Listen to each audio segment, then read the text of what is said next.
This is Nate G219 here to help it back and better. Y'all know what it is, another one coming at you. Well, recently I discovered, I think doing interviews with some very important people in society, people that are making a difference, or going to be making a difference here in the next very, very, very soon time, is the most important thing to do. And also to bring the touch of prison to you and what can happen, even you're doing dumb little things, whatever it may be. But first, hit that like, hit that subscribe, donate to that channel if you want to help support. Today I'm doing an interview with a gentleman named Demetrius White. Demetrius White was wrongly convicted of a robbery, attempted murder back in the late 90s. Was given a very long time in prison, served 25 years, and is currently awaiting exoneration and for all that stuff to go through. But here is his story. How you guys doing? This is Nate G219 to help it back and better. And I'm here with a gentleman named Demetrius White. Demetrius, tell me a little bit about yourself, where you're from. I'm from Fort Wayne, Indiana. Okay, Fort Wayne, Indiana. How old are you? I'm 44. 44 years old? All right, man. Tell me a little bit about how you grew up, your childhood, how the neighborhood was and stuff. I don't know too much about Fort Wayne. Well, Fort Wayne is really a city for, people to raise their families. So when I grew up, that's what was going on. I come from a working family, middle class working family. Grew up laying on the west side, on the south side of Fort Wayne as well. I had a pretty challenging childhood, but I don't want to make it seem like the things I went through as a child was any different than most people in America who are young go through as they're coming up in the world. I had some things that a lot of other young people go through growing up, especially when you're from the ghetto. A mother, she had addiction, so we had to deal with that.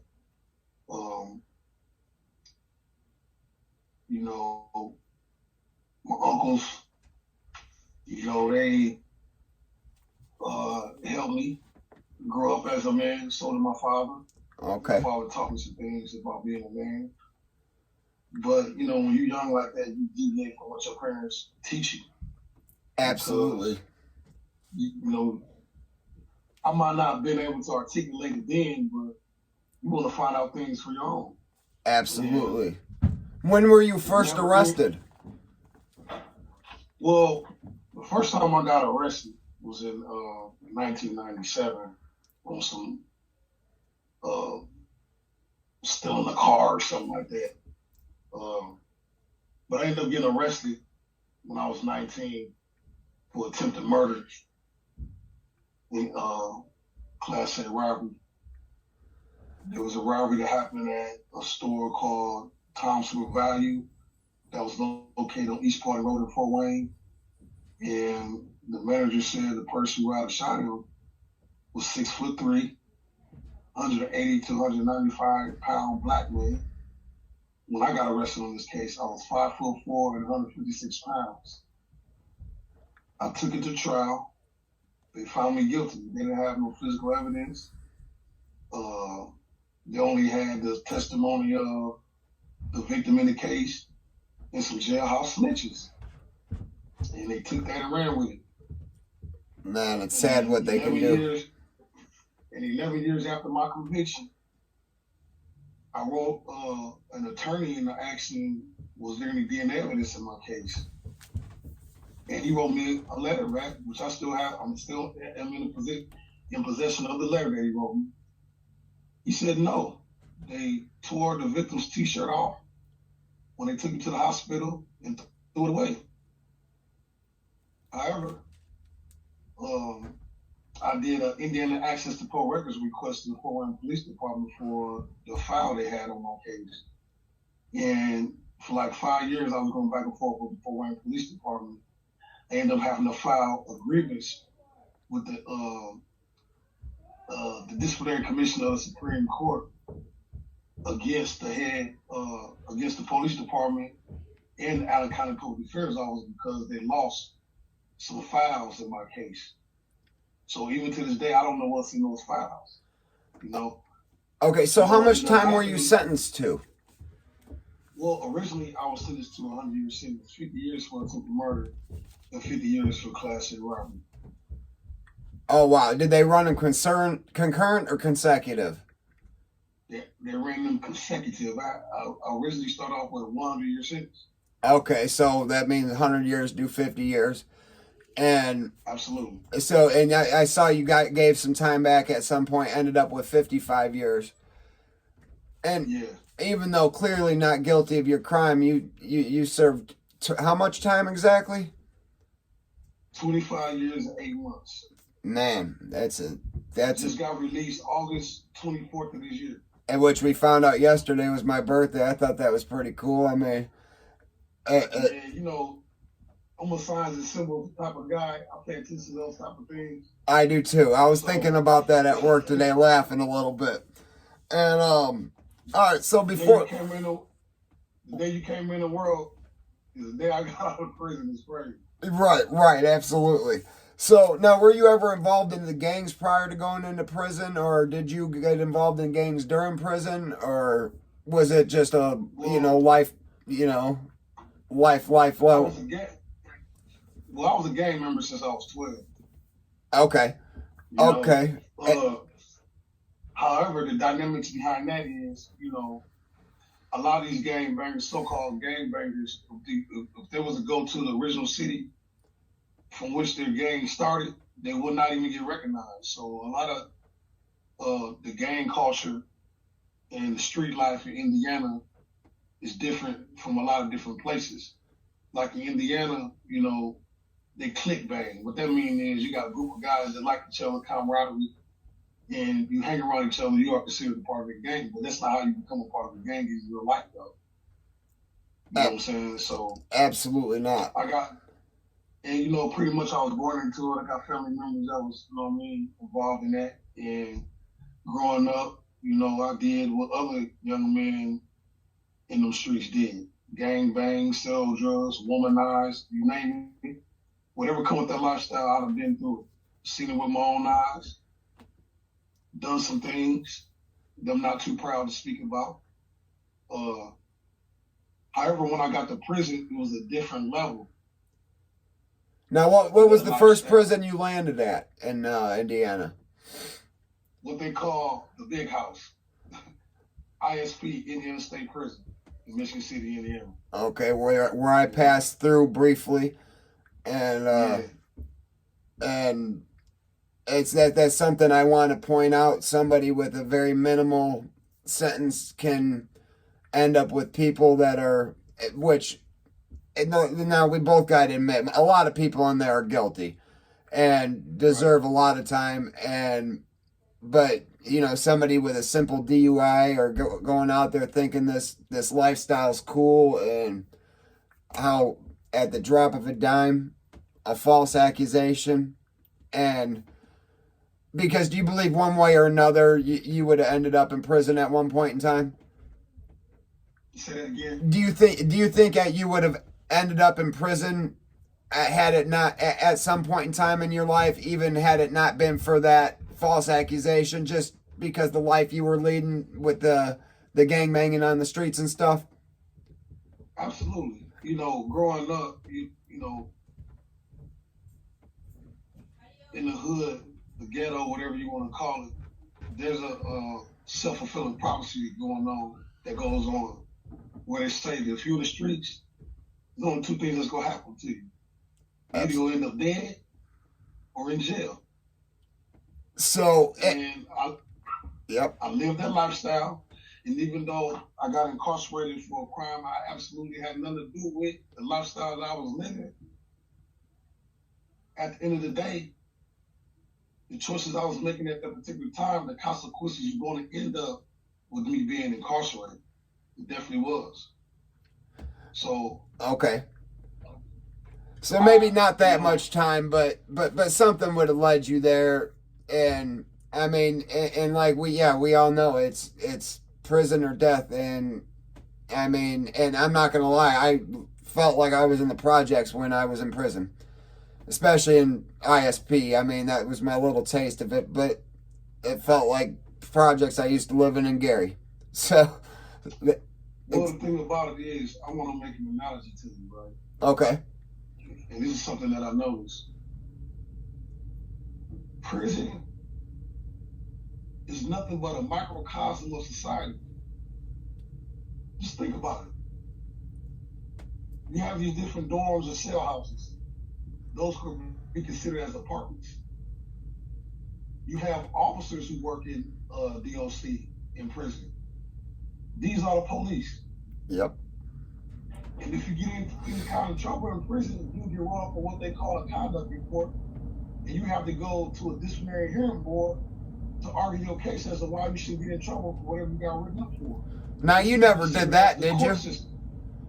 You never got any write-ups or anything, did you? I did, but not too many. Not too many. How did you spend any time in segregation? And if so, how long? I spent probably about 75% of my incarceration in prison because of the different activities I was involved in dealing with, the gang culture and whatnot, And most of the time I went to solitary confinement. It wasn't nothing. It wasn't nothing that I, particularly did. 90% of the time it was because of what I'm connected to and the type of influence that I had. So their theory is if you lock up those people in the gang culture who have influence, then certain things are not bound to happen, like violence or selling drugs or trying to seduce women to bring drugs in to you so you can sell them. They think all those things are going to stop, but it doesn't, because people who does not have character development, they will always find a way to circumvent around rules. But when you deal with people who live their lives based off their integrity and character, rules really don't apply to them because they're gonna do everything according to their system of integrity. Okay, so my quick calculation, you did about 17 and a half, 18 years in segregation then, correct? If you put it all together, absolutely. Okay, so, and like, I know in segregation, a lot, like the guys that first get there are extremely wild, and there's just a lot of activity going back there. I mean, you can't sleep unless it's noisy type of environment. It's like nothing you've ever imagined until you go there. And, like, my transition was only a year. I couldn't imagine or fathom, like, what your mind goes through in decades, damn near 20 years in a segregation isolation unit, in a cell by yourself. Horrible conditions. I mean, what's the worst thing you'd ever seen? It doesn't have to be necessarily inmate on inmate, like guard on inmate. What's the most like atrocious thing you ever saw a human being do while you were in these segregation units? Because I know I saw my most traumatizing thing ever in a segregation unit, an IDU up there in Michigan City. Well, the most, I ain't gonna say traumatic thing I experienced, but the most bizarre thing I experienced is that when I was in solitary confinement, we had people who would throw piss and defecation on me.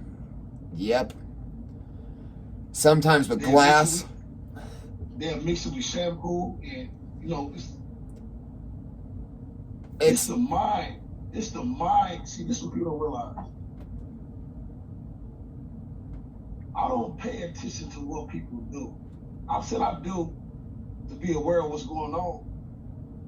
But the deeper issue is what kind of mind that comes up with the idea to throw human waste on another human? Absolutely. And I think a lot of that, there's something mentally going on. And that is something I also try to focus on. And some of the guys I'm trying to reach out to and help is to reach out to the mental illness issue and the lack of care for that.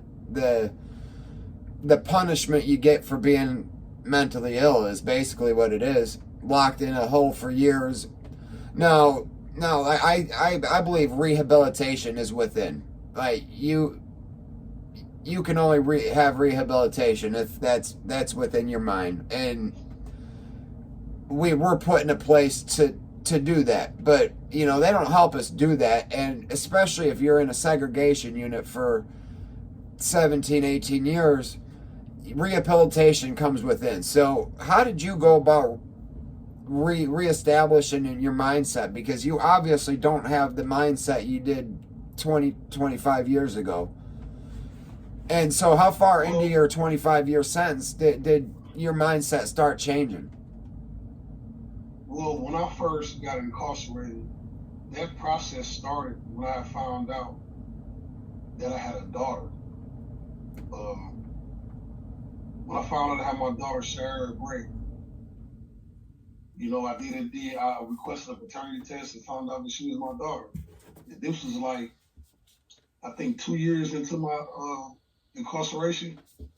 Okay. So the process started, but I wasn't too eager to be serious about it. It was serious enough for me to be aware that I have a daughter, so I know that I have to be more responsible with my manhood, right? But at the time I found out, I was so deeply rooted in that culture, I couldn't just walk away. And you got to turn the outside off to survive on the inside. And to be able to do that and keep your sanity at the same time, many people can't accomplish for little time, let alone decades. I mean, that's a triumphant thing. And that's just astounding that you've come this far. I mean, not even a year. And I don't feel like I'm speaking to a man that's done 2.5 decades anywhere except out here being a normal citizen. Kind of like one of our other mutual friends. It's just a weird, bizarre thing, but it's a great thing because it shows people can change. And no matter what you're doing out there on the streets as a youngster, like, obviously it's better to change when you're listening to somebody like you talk or somebody like me that was passing through. And the things I saw in those few years just were so astounding to me that this was a life that really happened. I saw it on TV and I knew it was a possibility, but I'm like, yeah, I'm middleman and a little bit of drugs, yada, yada, yada. $20 bag of drugs, and now I'm in an IDU unit where this is a whole different level of life, and getting to meet people of caliber that have been in prison for, since the 80s, the 70s, and stuff like that. And a lot of things, it happened in about my second year, about halfway through. Like, my change started coming, knowing that I wasn't coming back home to do any of the bullshit.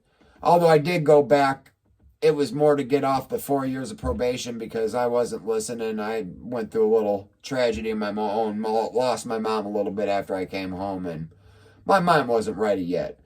But you seemed like you had some time to get your mind right. How long was your mind right before you were released? Well, for the last 15 years, I led 25. I had a program for the incarcerated youth called Recidivism Prevention, the Point of No Return. And the gist behind that is the Dalai Lama said this. He said there's a cure for everything. You know what he said it was? What's prevention? Yes. What age do you think prevention should start? Well, I don't think it's necessarily an age. I just think you have to pay attention to a person's mindset. And you can detect a person's mindset just based off their behavior.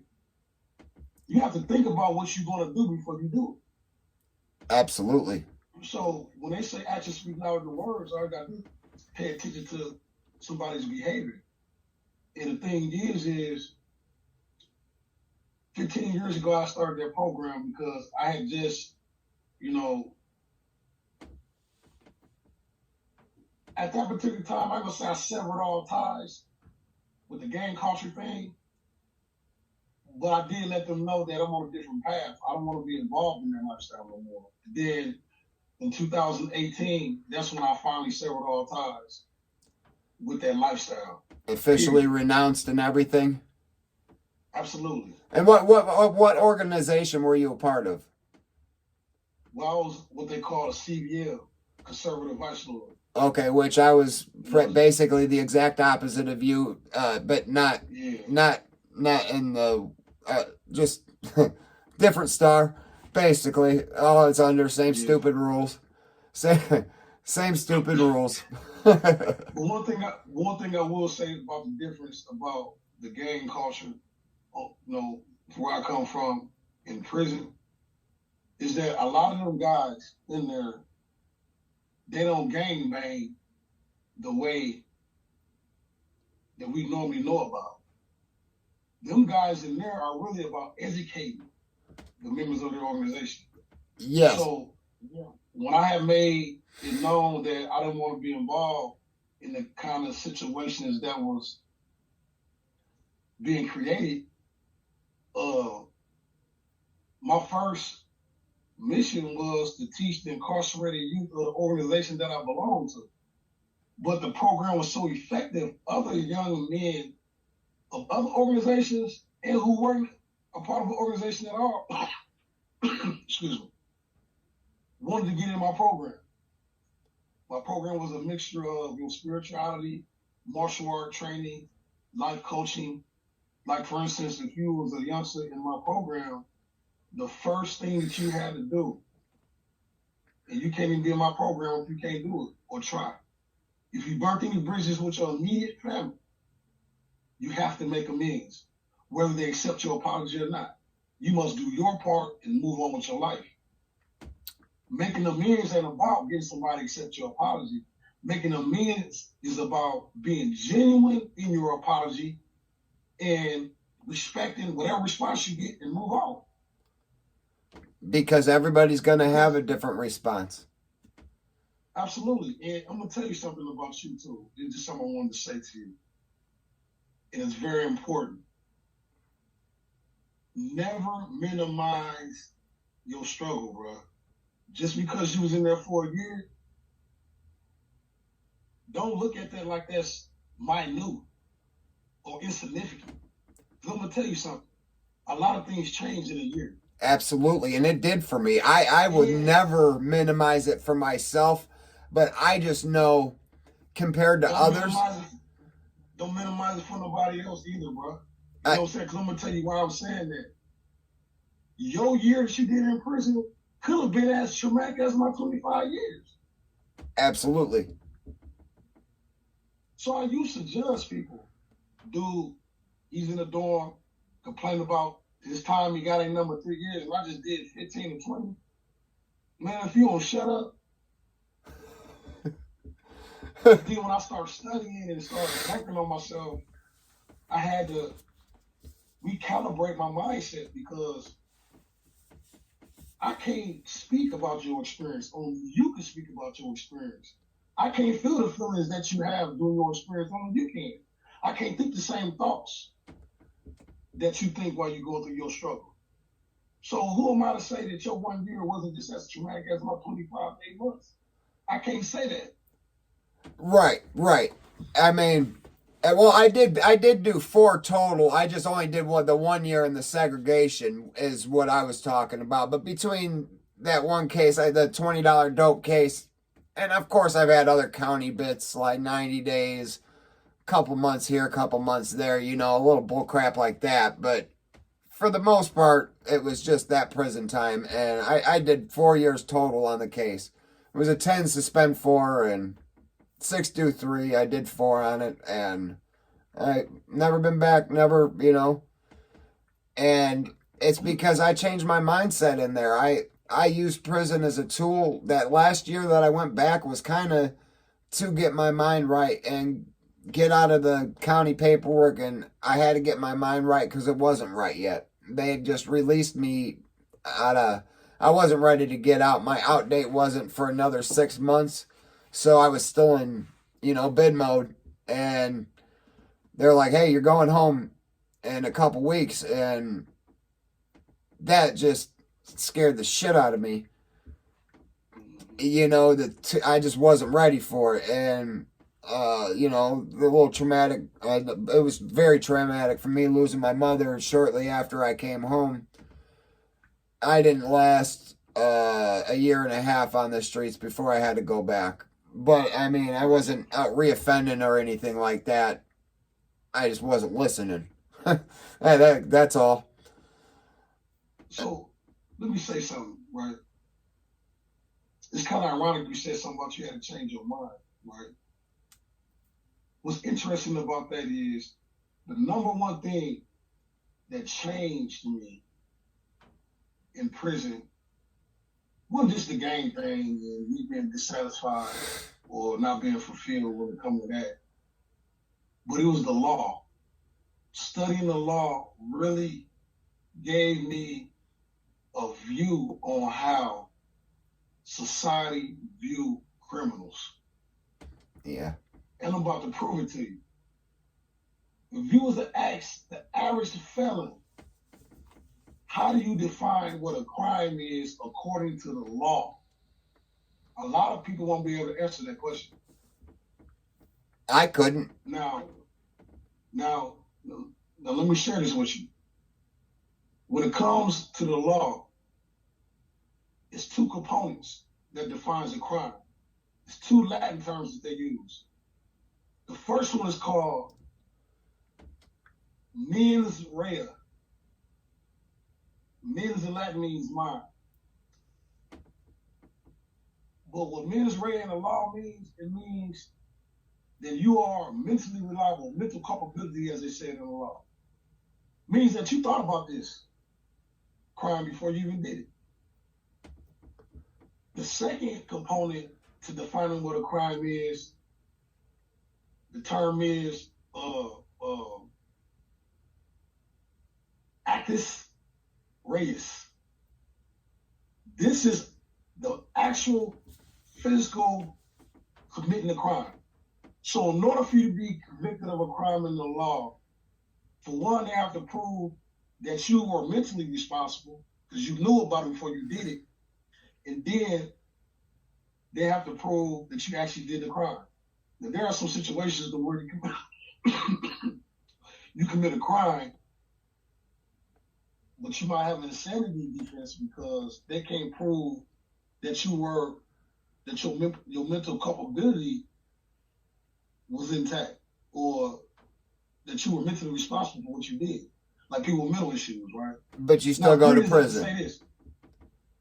I'm bringing this up to say this is because when you get charged with the crime, and prosecutors, judges, and lawyers ain't gonna tell you this, but the first component of a crime is mens rea, mental culpability. So that means if I want to transition from a criminal mindset to a pro-social mindset, I'm gonna start with my mind first, bro.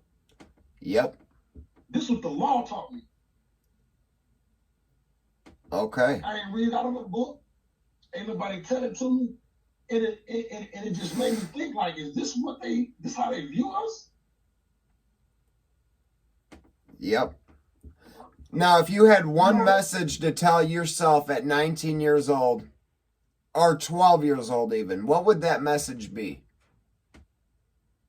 If I had to tell myself a message when I was 12, what would I say? Yes.